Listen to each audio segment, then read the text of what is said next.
move back to what we were, what about your character Komal? You used a completely blind person for the role. How did you think of using somebody like him? Well, Did you have an intention right from the beginning to use somebody? yes, in a way, I was really wondering how to find an actor who can play the role of a born blind. Because in my mind, I've seen some great actors and some mediocre actors, some bad actors playing blind people's character.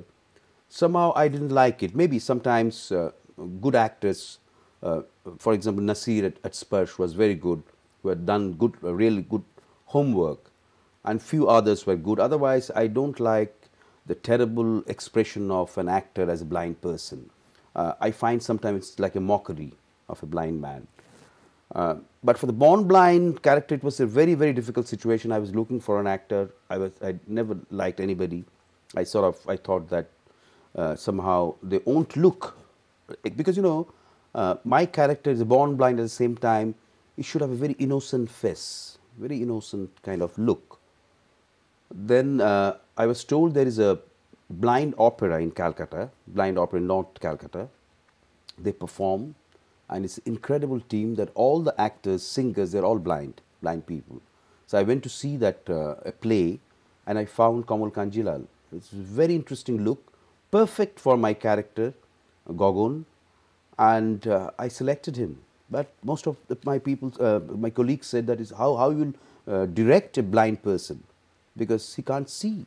I said, we have to find out some method, how they're directing the theatre. We have to find out some method before the camera, because cinema acting is a very technical acting. But I tell you, I was so happy with Komal. Komal, because blind people, they're otherwise very sensitive. Their ears and their smell, hearing, they're very, very strong. He immediately understood. I had given him all the dialogues, tape dialogues, and also I narrated the script, character, everything on a cassette. And he went on listening to the cassette and got the character. And finally, he did perfectly all right, like a very professional actor before the camera. It was a wonderful experience for me too, because I remember on the first day shooting, I was explaining him just like any other actors, the way I was explaining Shaumitrada or Devasri or other, Rupa Ganguly. Then suddenly I realized, my God, what I'm showing him, he can't see. Then I went close to him and explained, now you have to come 3 steps forward. You have to deliver your dialogue. There will be a little sigh, you understand, because you are not very happy. Then you go back. 3 more steps means you are out of the frame. And he did perfectly, absolutely. It's a great experience, wonderful experience for me.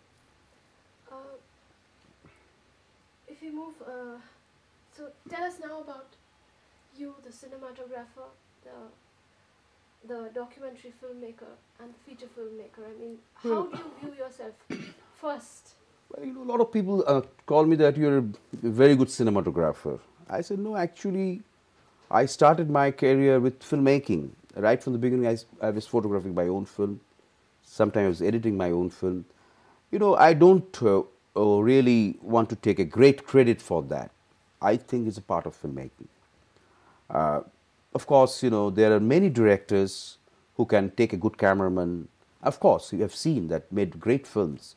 This has been my habit. It's like, like right from the beginning of my career when I started making documentaries and my first fiction film. Of course, my first fiction film, there was a cameraman because I was a little nervous. I was making the first fiction film. Otherwise, I've done camera work of all my films. For me, I tell you, the filmmaking is a total thing. I feel very uncomfortable if somebody does my camera. You know why? Because right from the beginning, I thought that you have a beautiful you have a white canvas, and you are a painter. You are asking somebody, giving them the direction. Why don't you go and draw? It's like that, you draw a straight line, then a curve, put purple, put red, mix it up. I can't, it's absurd for me. So that's why I do everything, and I enjoy. So it's nothing very special or great skill for me. I think all filmmakers should learn basic techniques of cinema. Otherwise, you cannot sort of realize or execute your idea or implement your ideas through moving pictures. So, if you come down to Bengali film industry at the moment, there's very little of that. There was a certain time when there were a lot of films being made for a certain audience, which was serious cinema. That is fading away largely. And apart from that, the general audience, the general films that are being made are really pathetic quality. So why has the quality of the film industry, Bengali film There are industry? various reasons for that. First of all, Bengal lost its market, a huge market, after partition in 1947. But even then, in the 50s and 60s, Bengali cinema was quite successful amongst the Bengali audience. Still, there was some market in Orissa and part of Assam and all along UP where Bengalis lived. Slowly, the next generation of Bengalis who are living outside Bengal, they lost interest about their own language, so they are not interested about Bengali cinema. The market is so squeezed now, and the ticket rates are very poor, very low. So it's very difficult to get back the revenue, the proper revenue for making film in today's world. Filmmaking has been very expensive. Raw stocks and other costs have gone up 10 times. So this is about the market. We have lost a huge market. And there was no initiative for creating new markets outside. Now it's a dichotomy in a way that our films have no market, but Bengali is the fourth spoken language in the world, according to latest statistics of Discovery magazine. First is English, first is Mandarin Chinese, second English, third Spanish, fourth Bengali, fifth Hindi. So, Fifth Hindi. Fifth Hindi. according to latest statistics, first is Mandarin Chinese, second English, third Spanish, fourth Bengali, fifth Hindi. Just imagine. So more people speak Bengali than they speak Hindi. So it's amazing that there's a huge market waiting for us, but I think there is no entrepreneurship to do this kind of marketing or to reach that market. Bengali market means West Bengal, Bangladesh is a huge market, and I think we must give give great effort to combine this market, both West Bengal and Bangladesh, for Bengali cinema, both for Bangladeshi cinemas and for cinemas of West Bengal. When I made on Podda Nodir Majhi, that was the first official co-production, I remember that in the first run, film got back their money because it was released in Bangladesh as well as in West Bengal. Now you have market in North America, you have market in Europe. For instance, 10 years back in Rome, hardly you find a Bengali. Now, 12,000 Bengalis live in Rome, mostly Bangladeshis, but they are Bengalis. So there's a huge market. So the lack of entrepreneurship, lack of quality product. So that's what. Because because somehow people are the producers or directors or distributors say, somehow we are getting back the money. We are investing little money, we are getting back. They're not Who's bothered. Is it the money that is responsible, or is it the kind of quality? The quality has gone down. In fact, the technique, the quality of the film, the look of the film doesn't look very No. shiny. Of course, shine is not always, but it doesn't look very It's quite bright. shoddy in a way, quite Yes, shoddy. Very shoddy, very faded. Because Production there is quality no is bad. initiative for expanding the market. Because for improvement of technical quality, you need money, and at the same time attitude.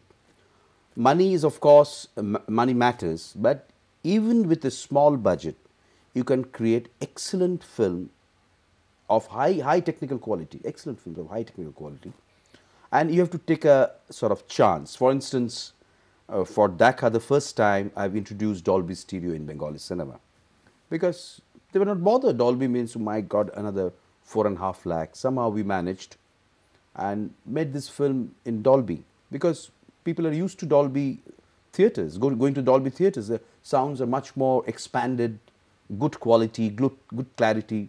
So I've tried. Now many producers are inquiring. So that's a typical lethargy of Bengal. Unless somebody really breaks the ice, you don't move. You sleep. Why I is don't like know. that? Maybe it's a nature of a race.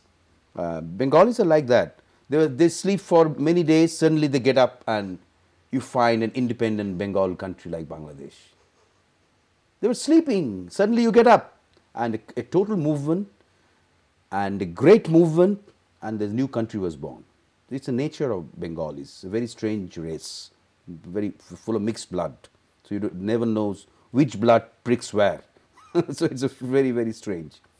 So, in fact, even I mean, some of your films also. I mean, do you process them in Bengal, or do you have to go outside? I mean, is there the processing, the technicalities? Is there still proper? No, personally, I go either to Madras or to Bombay.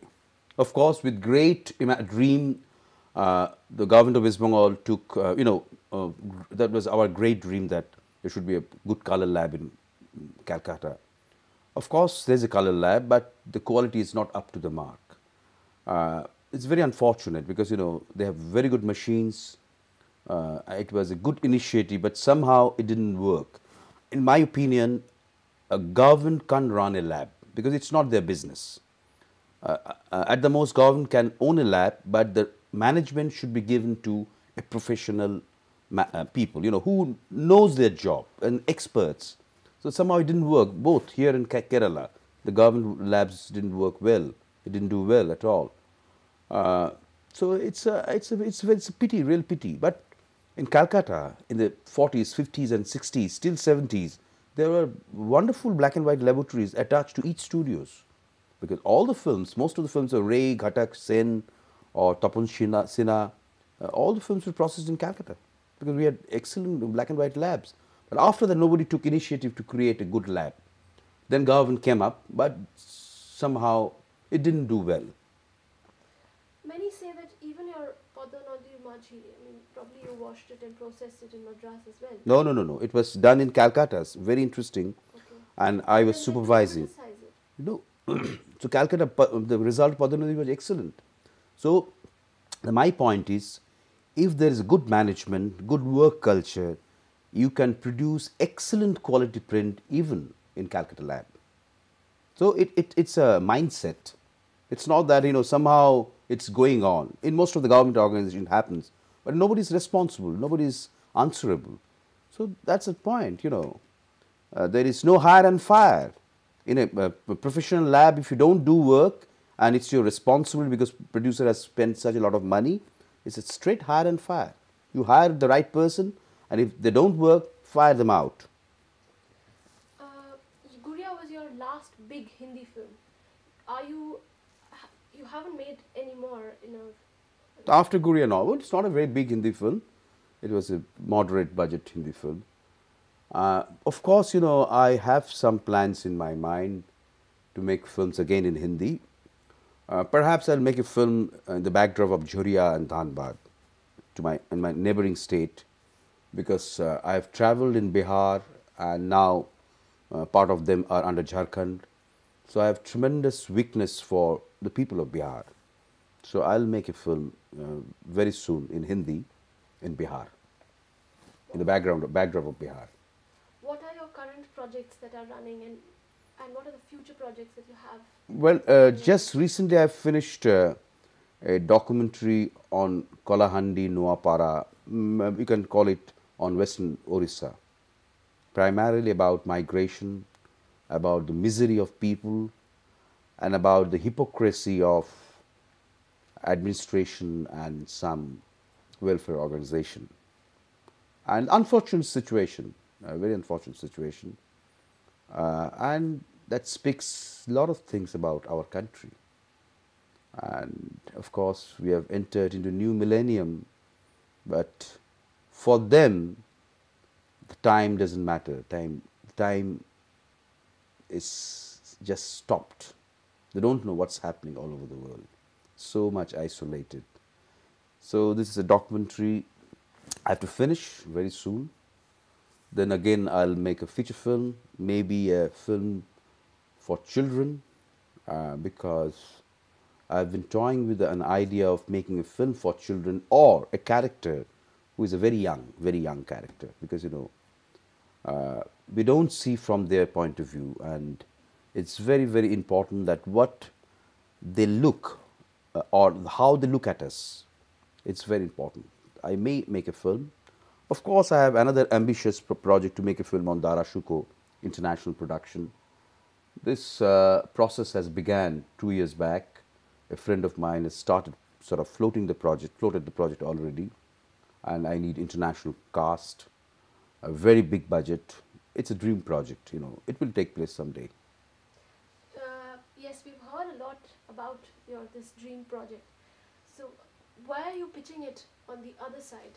You're not really making the film from the absolutely Indian perspective. Your narrator, as if he's something. Yeah, of course, it's a very important character, Nicola Manucci, who came to India during the time of Dara and Shah Jahan.